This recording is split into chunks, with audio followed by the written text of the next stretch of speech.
I'm Jeff Kitchen, I'm the deputy head at the school.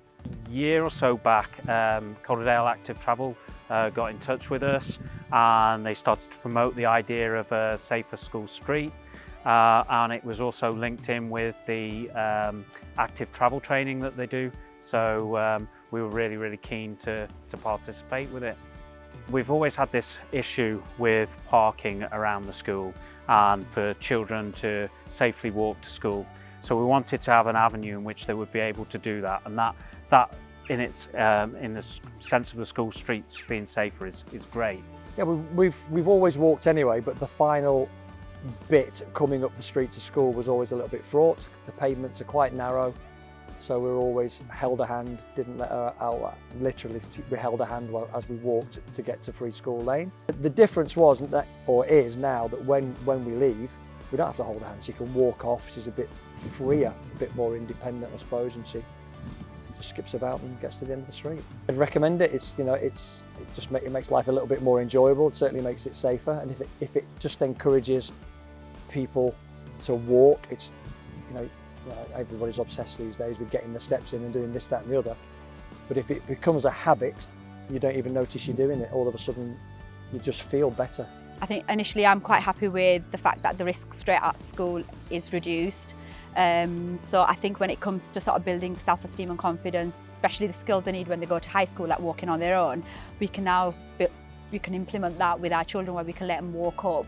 I think it's got better. I think more parents are walking now. It's really beneficial because they get that opportunity to freely socialise and not worry about the child's safety and that safeguarding concern. So they can let go of the child, they can allow them to walk in their own, and they can sort of meet parents and talk to them, so have conversations. Behaviour patterns have already changed in terms of our clientele. A lot of them are now just walking, and the ones that are coming in the cars, they're thinking carefully about where they're parking and making those decisions to walk that last few hundred metres, and it's fantastic. It's really great for everyone. The fact of walking to school anyway, at the beginning of her school life, because she's only in reception, it was, oh, my legs are tired, I don't want to walk, don't want to do this. And now that we're doing the walk all the time, yeah, she's skipping, jumping, she wants to be swung about in the air, she's climbing up and down on walls. For other schools, yeah, I'd say go for it. Yeah, absolutely, it's much better. You can come and you relax, it's enjoyable where it wasn't before. It's just been such a positive experience for us at Savile Park. It's a much nicer environment in terms of the street for getting in and out of school. There's less pollutants in the air, there's less inconsiderate parking, and less angst. And so I would just say to any school, yeah, you're going to have teething problems, you're going to have to change hearts and minds.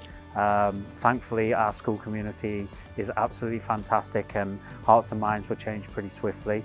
And I'm confident that they'll be able to do the same. The benefits in terms of walking to school are just absolutely immense. So I really would recommend that any school would take it on.